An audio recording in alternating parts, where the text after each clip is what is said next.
Hi, and welcome to Dark Window. I'm your host, Jim Mann. Here on this program, I will be talking with many of the leading investigators, researchers, and authors on the topics of UFOs, UAPs, alien abductions, extraterrestrials, and a host of many other fascinating and related topics. So please join me and my guest for the next hour as we reach out. This is Dark Window on KGRA Digital Broadcasting. Welcome, everyone. I'm Jim Mann, your host, and this is Dark Window. Today, I have a special guest in the studio with me. His name is Dr. Robert Farrell. I've known Dr. Farrell for quite a number of years. He's a fascinating gentleman. He holds a Bachelor of Science in Mechanical Engineering. He has a master's degree in Business Administration, and he has a Doctor of Engineering. He spent 15 years as a professor of engineering at Penn State University. Now, Dr. Farrell has had a very keen interest in the UFO phenomena for, well, most of his life. And he has done extensive research and study himself throughout the years. And so please join me as we welcome Dr. Robert Farrell. And Bob, how are you doing? I'm doing fine, Jim. Thanks for inviting me. Yes, and I'm so happy to have you with us here on the show. I've got this new book in my hand that you gave me a couple of weeks ago, The Science Behind Alien Encounters. Patricia and I, my program manager, who is behind the scenes here, plopping up all the slides, and she's been reading it, and I've read a little bit of it, and we've been looking at a few documentaries online regarding some of the stuff that's in this book. This book is filled with all sorts of fun stuff and very interesting.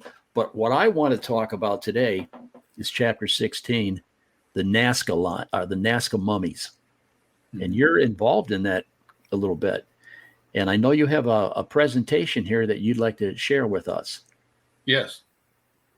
So if we can get that presentation up, there it is. Okay, there it is. And so, Dr. Farrell, what can you tell me, or how could we start off this conversation about the Nazca mummies? I almost said Nazca dummies.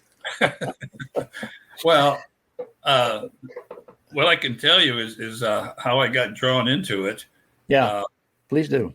Yeah, it was kind of interesting. I happened to be attending, that's this slide kind of indicates where I started in this whole thing. I was attending a Starworks USA 2017. It's run by Paula Harris in Nevada. And Jaime Maussan was giving a presentation, which was the first time actually in the United States that anyone had heard anything at all about what they would refer to as mummies that they had found down in Peru. And actually they weren't mummies. So let me just, they're actually bodies because they still had all their organs. And the thing that really piqued my interest was the fact that there's two species, and both species are bipedal and tridactyl. And the tridactyl got my attention because I started counting, if you're tridactyl, how many digits do you have? And it turns out that you have 12. And I had done quite a bit of research into the Sumerian culture in preparation for my book, The Science Behind Noah's Flood. And I knew 12 was a very significant and important number for the Sumerians. And so I was trying to connect with these bodies.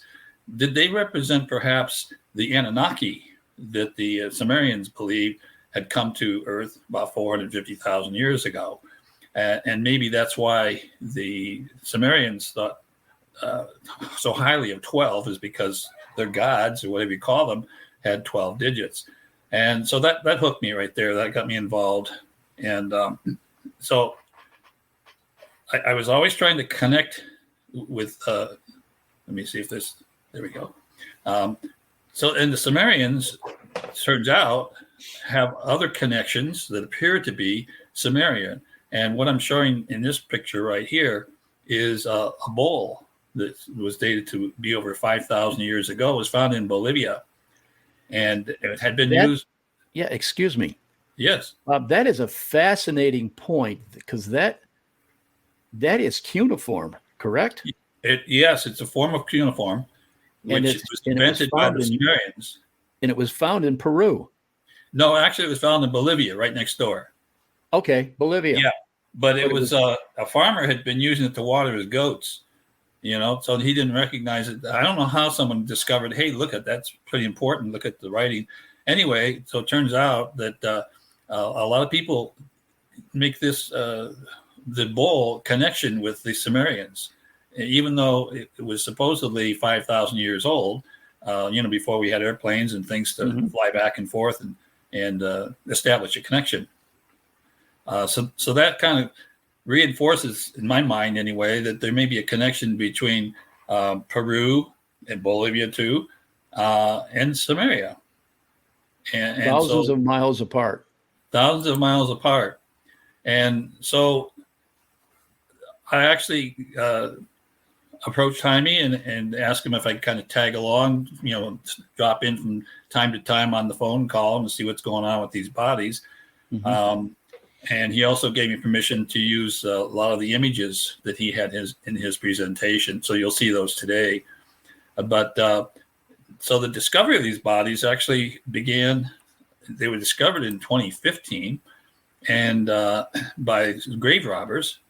And they, I think, sat on it for a while trying to figure out what to do. Normally, grave robbing is illegal. There still is in Peru. It's a lucrative business, but if you get caught, you could go to prison.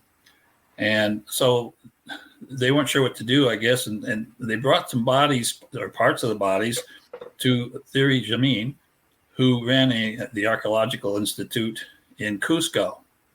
And they brought it to him, asking him how, whether he thought they were real. And here's the story right here. They didn't bring him to him until October of 2016, even though they discovered him in 2015. And Mario was the pseudo name. That's not his real name, but he was a Carol. And he brought him to Theory to find out if they were real. And Mario, indeed, Theory did examine them. And after examining them, thought, yes, they are real. In fact, probably historic. So he had to do two things in his mind. Number one, he wanted to try and get the scientific community involved in these bodies. So he posted some of the images on the internet, hoping that someone would bite and connect. And the other thing he did in January of that year, because he didn't want to be caught with these bodies and go to prison for smuggling or having stuff that was taken out of a grave, supposedly.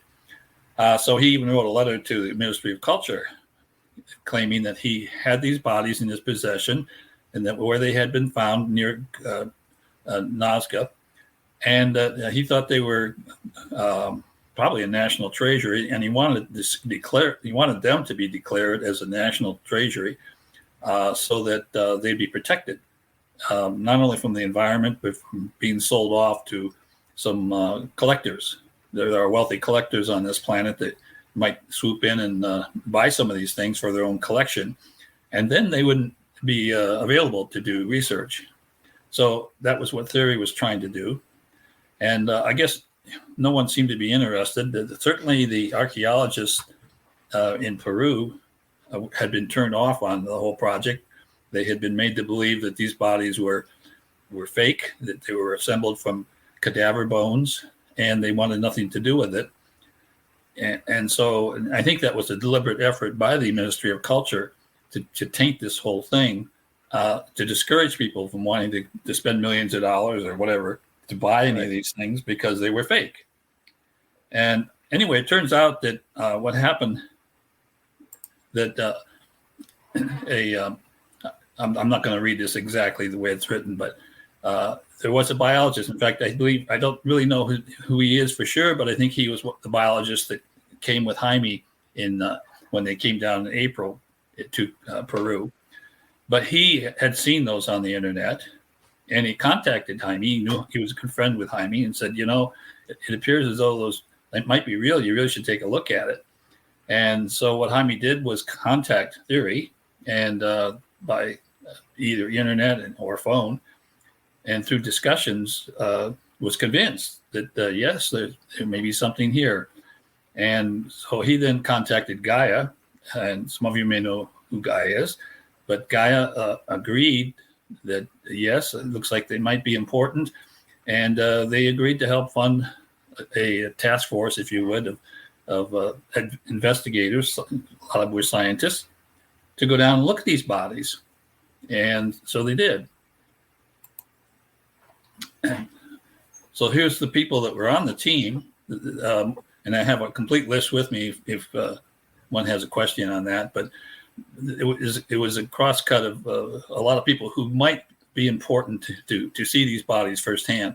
And biologist, of course, was there. There was a surgeon and a radiologist, an archaeologist, a forensics expert, some videographers, and other journalists were there too. And they came from all over. And then not all the people who ultimately did the investigation for this whole period of a couple of years it's going to take to go through all this, but they didn't all go to Peru. So some contributed from their own location, like in the United States or France even, where samples would be sent to them or pictures would be sent to them. And so that's how they contributed. But excuse me, the gentleman from Russia, the scientist from Russia, he went down to Peru, correct? Yes, Dr. Korotkov was one of the first team, went down with the first team. That is that's quite a team they've assembled there, quite a diverse bunch of folks. It was, yes. And even Canada did not. That work was done in Canada. So samples were sent to him, and they did some of the DNA work. But there were the people that actually went there were, the biologist and Jaime from Mexico. In fact, I have my list here. But let's see who else. Also, there was a. Let's see here.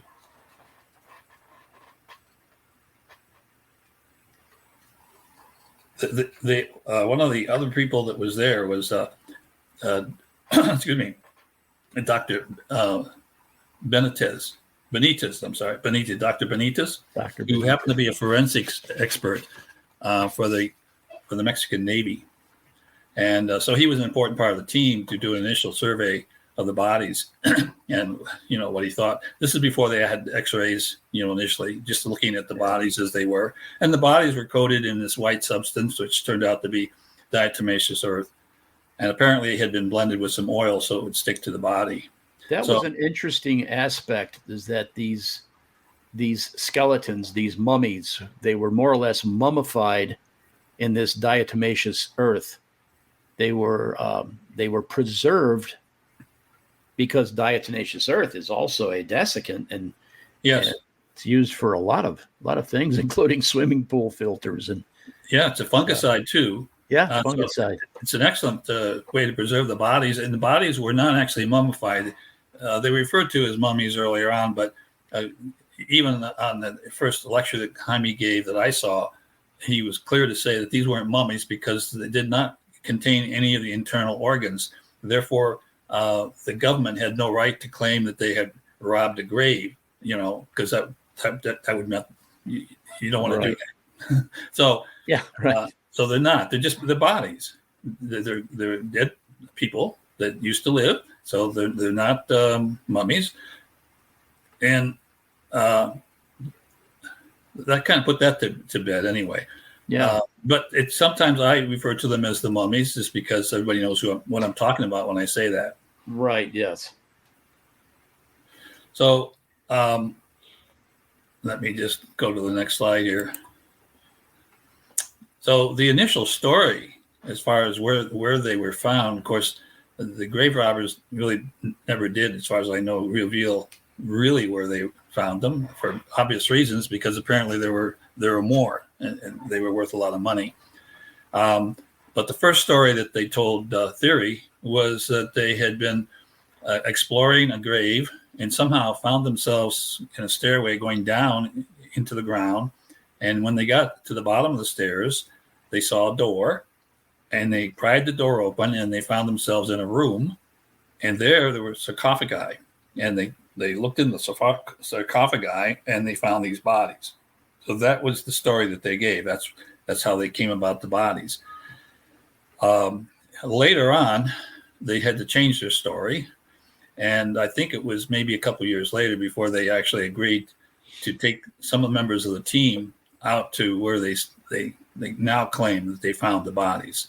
And it was in a rugged area. You can see that they had to climb a mountain to get to that's pretty rugged.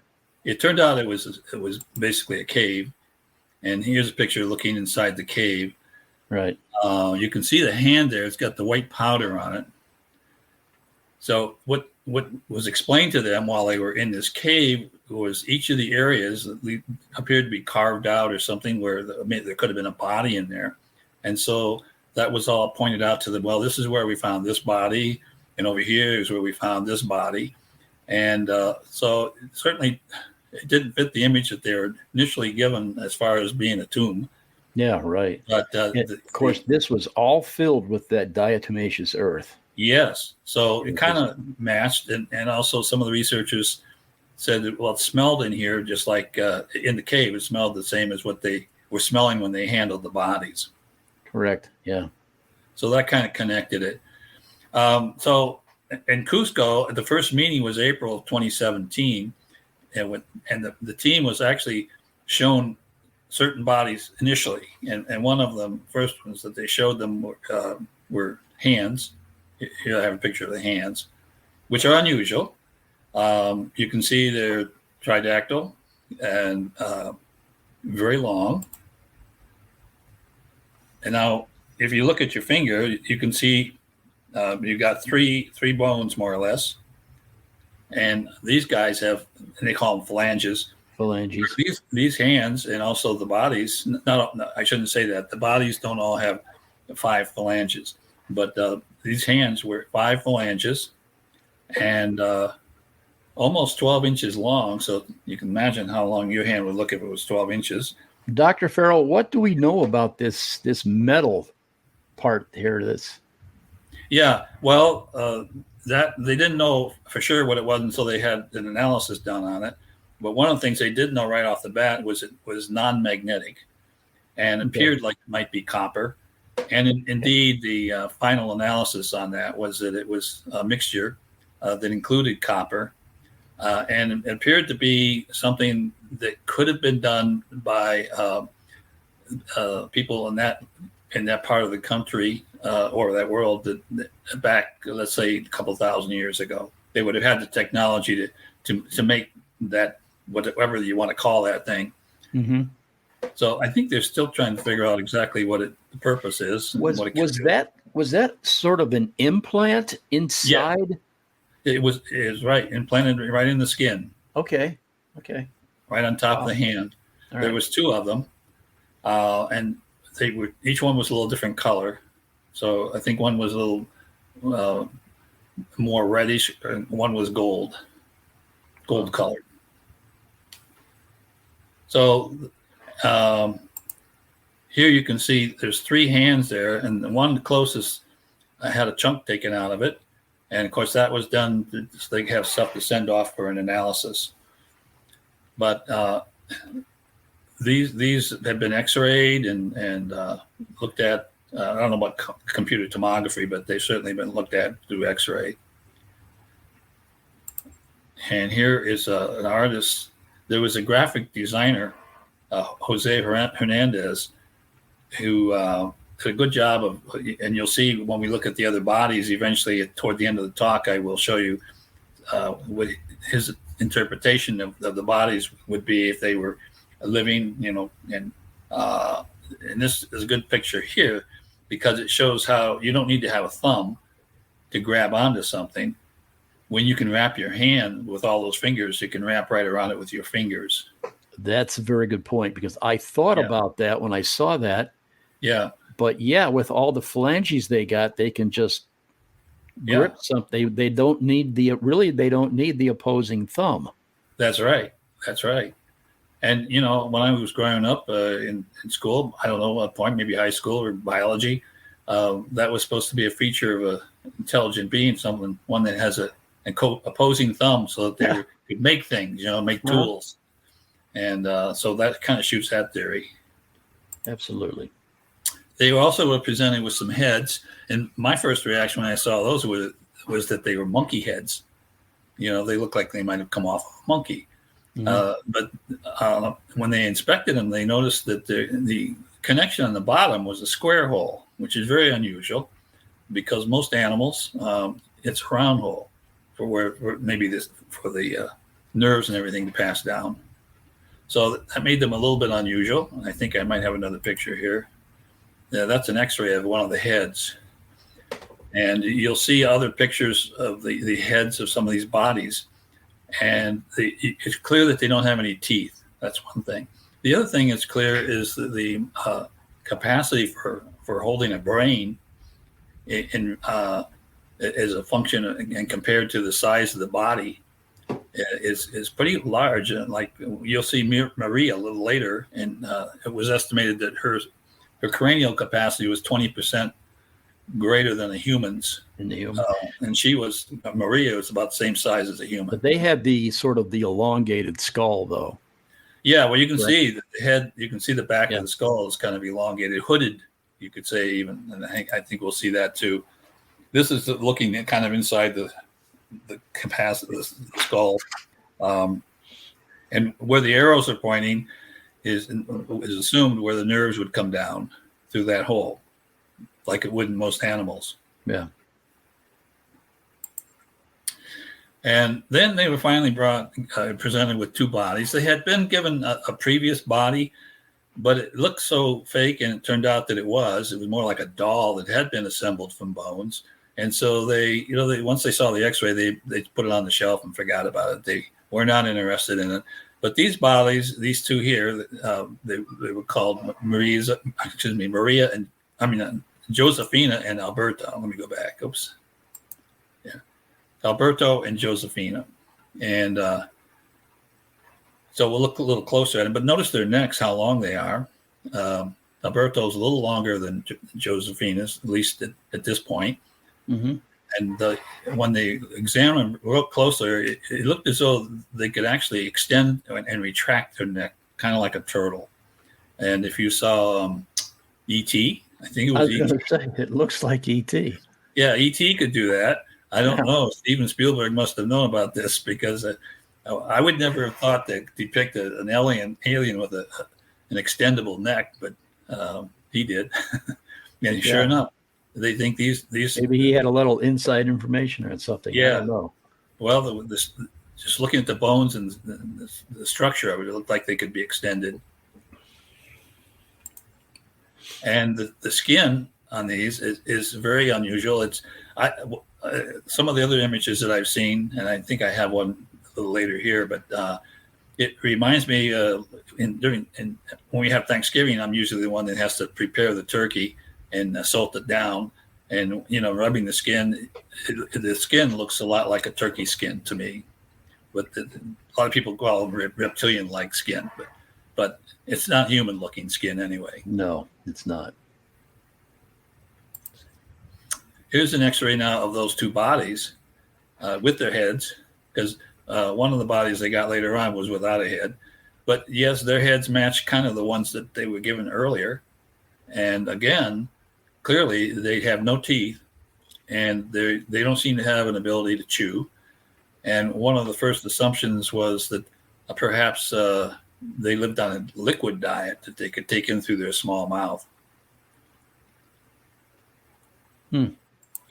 Now, go back there a minute. Now, there's something there on Josefina that's down around the neck. That's It happens to be a plate that's on her chest. We'll see that later. Okay. And that's an interesting topic because that plate is made out of metal, and it was whoever implanted it on her certainly had good surgical technology. And if these bodies, by the way, were dated to have died approximately 1,000 years to 1,100 years ago. And did they have technology to do that kind of surgery back then? I don't know. Certainly not according to our understanding today. Yeah, that's right. And here we're looking down into the vault, if you will, where the brain would be. And it's in the center, more or less. So here's a picture that points out a lot of the things that you were looking at. Yeah. The extendable neck, you can see that. They have this is a picture of Josephina, and it turns out Josephina is female, and she has eggs, and you can see 3 very quickly, but a more detailed analysis shows there's still another 4th egg that's in the fallopian tube, and so basically she has 4 eggs there that she's working on.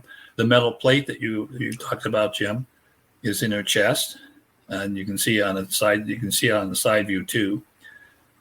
The other thing that's interesting about these guys is their bone structure.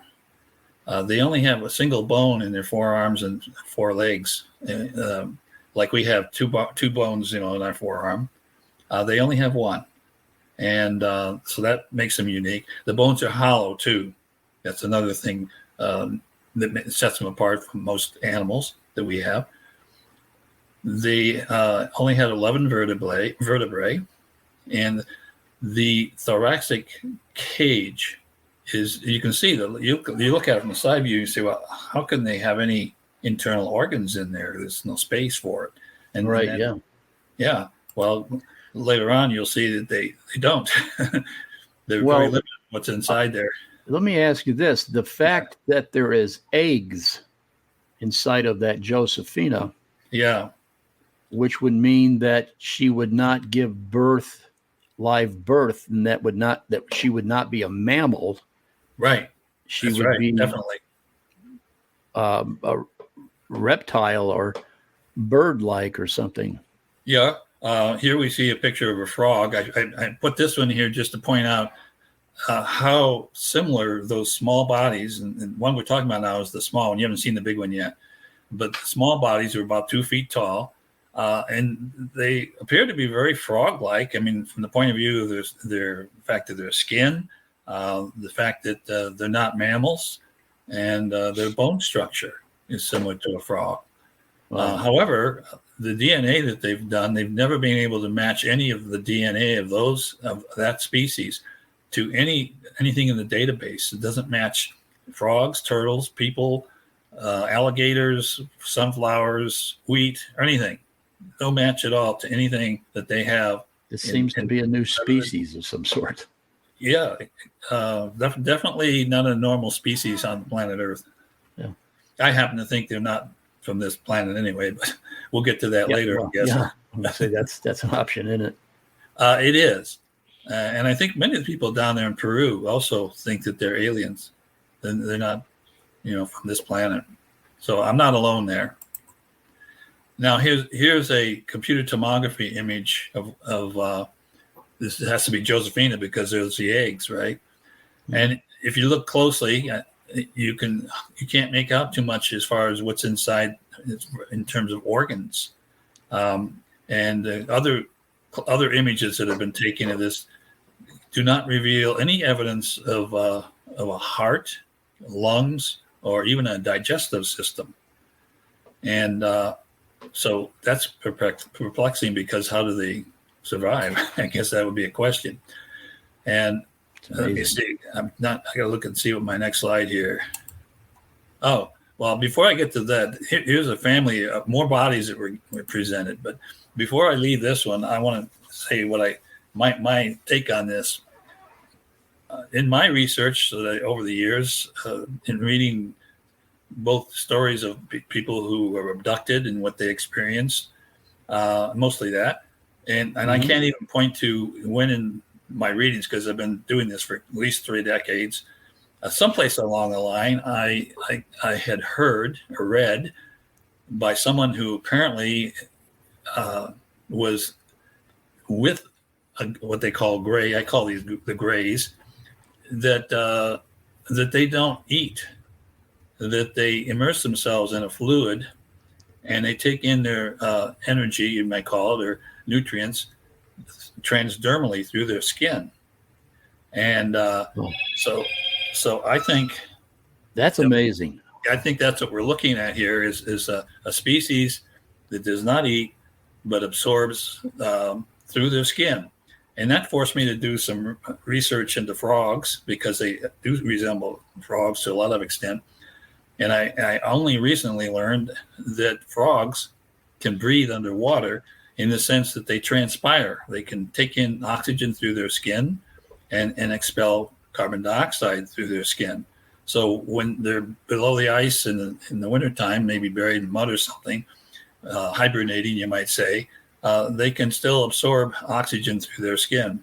And I think that's what these guys do, but they also take in nutrients and through their skin. And I heard a story recently by someone that they had been talking to another person who they trusted, who used to work in Area S4, which some people may recognize that that's near Area 51. Right, yeah. And that person, who was almost matter of fact, was explaining how they had received a living alien from a crash, apparently, and they had a dilemma because it didn't eat. It could not eat. It had no way to eat. And so they were trying to figure out how to keep it alive. And so they came up with the idea of basically plastering the skin with a high protein, like peanut butter or something. I don't know. Maybe that's what it was. And that's how they kept it alive. So my bottom line is I believe these guys, they're certainly unique. It hasn't been proven that they're alien, although they don't match anything on our Earth. And that I believe that they do take in everything they need transdermally. Transdermally. Yes. I have heard that before regarding with other people who have experienced episodes and with so-called grays, and they said that they said the same thing about the grays, that they don't eat, they don't drink, everything is transdermally. So yes, that was something that over the years that I had been told. Yeah. And that's kind of what I heard. In fact, in my novels, even though there's science fiction, I try to be as accurate as I can. I mentioned that where one of my characters was accidentally abducted, and he was given a tour, and as they were on the tour, a gray walked by. And so the human who had been abducted questions his abductor, who's a friend. In other words, he would almost answer any questions because he was going to erase the memory when they let the human go. But he was telling the human that no, they don't eat. They submerge themselves in a fluid. It's kind of a good idea because you don't overeat that way, you know. Yeah. So I don't know. When you think about these guys, what did they do running around Peru? Did they have access to peanut butter, or what did they do? I don't know. Yeah, I mean, those are things we think about, correct? Yeah. I just I'm amazed at this whole study. All these not mummies. These were living creatures at one time. Were living beings. Yes. With obviously they were intelligent, sentient beings just by the size of their brains. And yeah, I mean, that's right.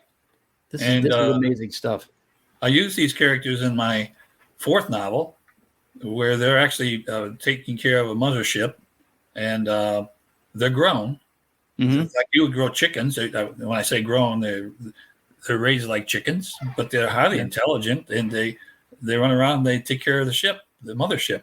And in fact, I even have them interconnected mentally to the mainframe of the computer, not by wire, but Wi-Fi, let's say. And so they all basically are locked together. Yeah, well, Dr. Farrell, could this be the Greys? Could this be? Think so. Yeah. Yeah. Yeah. In fact, a species thereof. Yeah, I think so. I'll show you a picture of the cover of my book, and I'll tell you that story. And they're Greys. Yeah, we have to keep moving. We're down to. Oh wow! Okay, just about 20 minutes. I was afraid I'd get done too fast here. Yeah. So these are what they call the family, but they're the same species, and they assumed that the biology would be the same. And this is the tridactyl Victoria without a head, but same species. Same species. Yeah. And here is what these forensic graphic designer would say that they look like when they're walking Well, that around. looks pretty much like a gray to me. Yeah, well, I have to say I've never actually seen one, but yeah. But if you look, I think my next picture, I've got a statue. I've got a statue of one right there behind me. One of these? You got one of these there in the corner? You see back behind me there. Oh well, I got two of them up on mine. Yeah, well, so this is all based on witness testimony and exactly. Over thousands of cases. I had just finished writing this book, and I was working on the cover, and I was at a UFO conference when in the hallway somebody was selling these busts, and they came in a box. So I bought it one, took it home thinking I would digitize it and make my cover. But then I noticed the website was on the box, so I went on the website, and that is the website right there. So I immediately contacted the owner of who's actually the artist, and I asked him. I said, "Can I have permission to use this?" And he said, "Sure." So I gave him a little money, and I have the rights to use this image. And I asked him, "Well, how did you come about that?" And he said, "Well." He said, I contacted about 12 people that he knew they had experience in contacting or seeing the Greys, either because they were abducted or for whatever. And so he asked them to send him a sketch of what he thought they thought they looked like. And then he took those 12 drawings and made 3 different composites to blend them all together, and then sent them out and asked them to vote. And this is the one that they selected as looking most like what they experienced. And amazingly, these guys, these bodies we just looked at, you could see that that's what they could look like, very close. So that was kind of amazing for me, because I did this cover back in 2004, long before they discovered these bodies. So here now we get to Maria. Yeah, Maria is here. She's also a tridactyl, and bipedal, and very human looking. In fact, if she stood up, she'd be a little over 5 feet tall. She also had all of her organs almost. There were some that she lost because they believe she was attacked by a large cat in her buttocks. But other than that, and she also had about 20% more brain capacity, volume in the brain, in her skull anyway, for the brain. So she probably was maybe pretty intelligent. They dated her to have died about 1,750 years ago. No. And they use carbon dating for that. And if I have time, I'll talk more about that. When do we think the Nazca lines showed up? That's dated at 1,700 years ago. About that same time. Yeah. So that is about the same time that supposedly she died. Now, I have a question about that, and I will get to it hopefully in a minute or two, about the carbon dating process and how it may not even be valid for this particular situation. Right. But the DNA on her, though, does match about 25% human, but no modern human DNA, but human DNA in general. So there was 25% after the testing. So this is something similar. Yes. But not similar. I mean, yeah. No, the one thing, these guys are, I think their DNA would be considered ancient DNA by people who do DNA analysis, and it's I don't think that science is fully developed yet because there's a lot of question. But anyway, DNA does not last forever. It deteriorates for various reasons, and so therefore, when you're looking at something you might think is a couple thousand years old, there's certain skill involved in being able to remove what they call the ancient DNA and isolating the DNA that they really want to look at. So, and I don't know the process beyond that, but I just know that there's always a question about these things. Right. Now, Maria, these are slices done with the computer tomography. And they could clearly see that she had a heart and lungs and digestive system. And also, the next slide, in her intestines, they discovered what looked like feces. And to me, that is one of the most important parts of this whole discovery, because they really need to carbon date that feces, because that feces probably lived its whole life, whatever it was, on Earth, and it would be valid to use carbon-14 dating methods on it. However, carbon-14 dating only works if you make the assumption that whatever you're dating spent its whole life on Earth. And I'm not going to make that assumption that Maria lived her whole life on Earth. So, that's a good point too to think about. Well, I mean, here's why. This is shows how carbon-14 is created, and it's created in the upper atmosphere by high energy particles, mostly probably from our sun. And when these high energy particles strike nitrogen 14, which is, like our atmosphere is at least 80% nitrogen, then it converts that to carbon 14, which is radioactive. And that means it has a half-life of about 5,730 years. And so this carbon 14, will settle down and mix with the atmosphere below, and you'll have a certain ratio between carbon 14 and carbon 12. And they know that ratio, and it varies a little bit from place to place and even from time to time, but they have good records on that. So once you're trying to do a carbon dating, you can refer to that table and, adjust your data. But the thing is, if Maria had not lived on Earth all her life, maybe she lived someplace where this process for creating carbon-14 did not exist. Either there was not a lot of nitrogen or not a lot of radiation, maybe where she lived. And so she wouldn't have that much carbon-14 to begin with, even if maybe none. Maybe all the carbon-14 she got was for the few years that she might have actually been on Earth.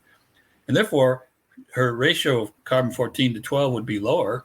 And when you do the carbon-14 dating to her, you might come to the conclusion that she's older than she really is. Now, what really makes this interesting is in the same area where they found Maria, they found a baby Wawita, they called it. I'm not sure. I think I have a slide there. Well, that's her. Later on, I'll show you Wawita. It's a baby that was found near Maria.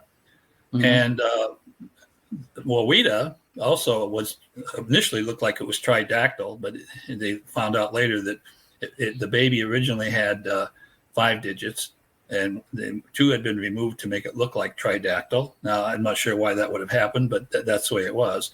And that baby was dated to have died 670 years ago.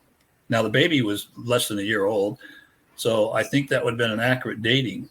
Now, what if they happened to do a carbon dating of the feces in Maria and find out that actually Maria died 670 years ago? Then that could connect the Wawita, who they initially thought was her baby, and maybe this would show that the baby really was hers, and that Maria only did not die 1,700 years ago, only died 670 years ago. And so it may be that by comparing the skin dating of her, which dated to 1,700 or so, with skin and other tissue taken from her, to the true age of her, of 670, you could perhaps even calculate when she might have arrived on this planet. That's my theory anyway. Right. Here's looking inside of her, and she really does have almost all of her organs, except for like in her butt. That's where she was bitten, and she died. They think that's what caused her death. She bled to death. Oh. This is her. She does have teeth. Okay. I don't see canines necessarily indicating that she might be a meat eater, but she does have teeth. And maybe someone who knows more about that could look at those teeth and say, no, she was a herbivore.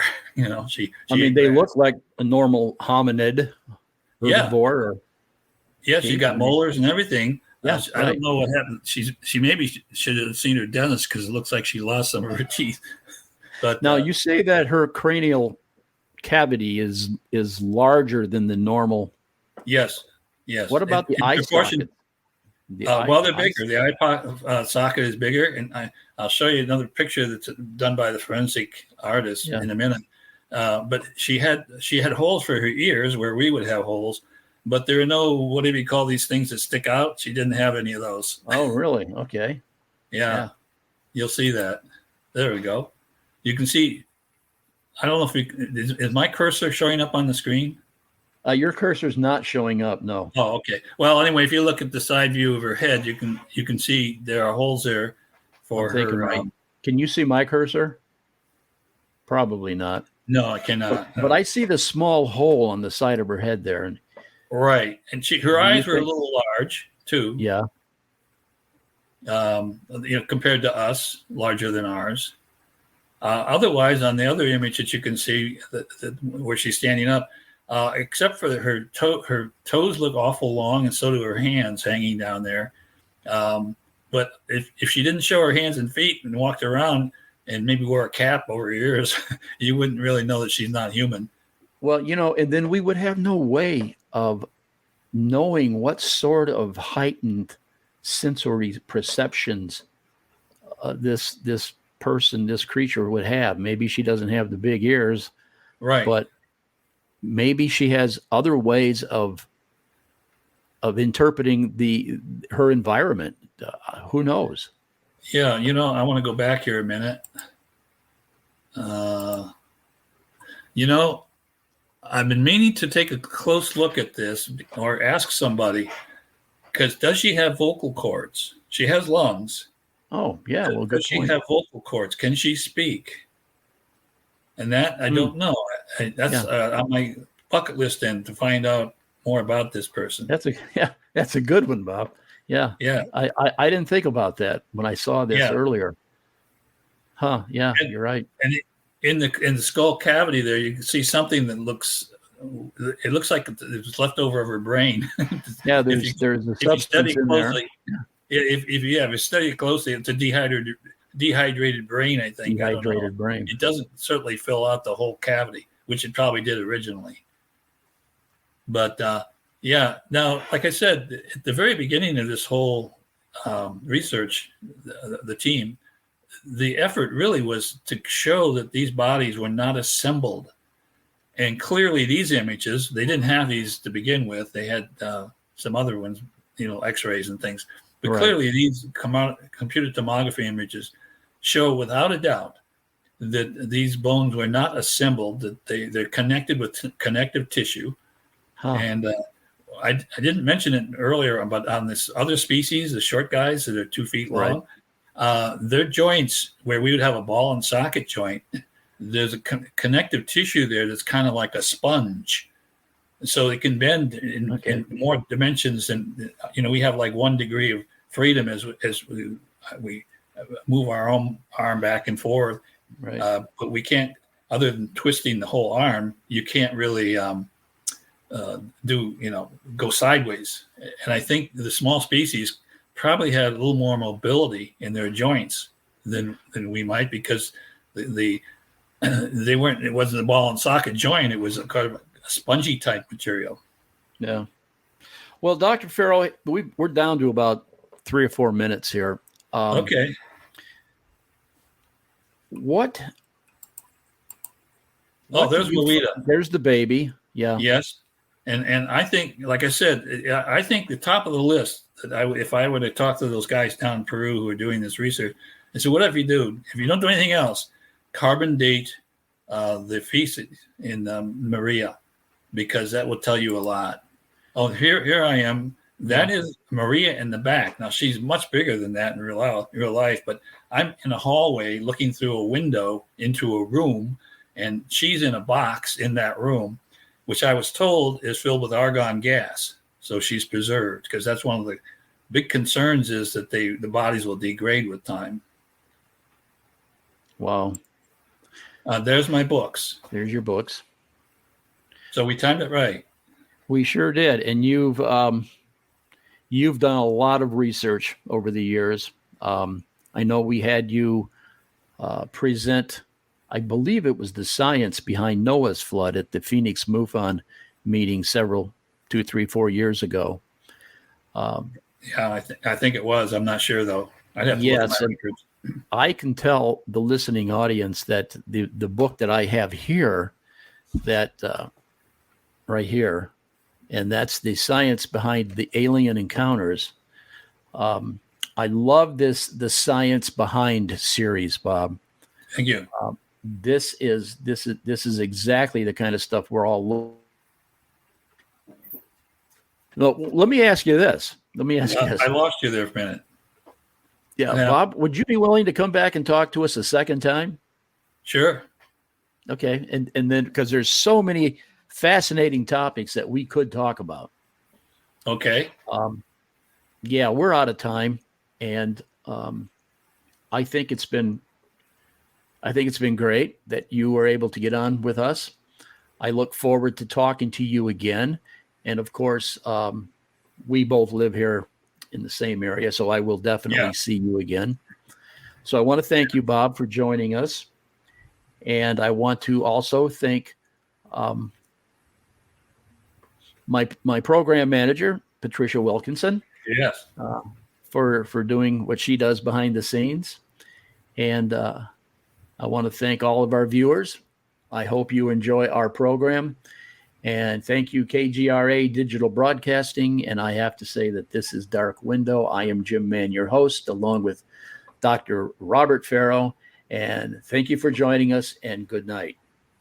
Good night.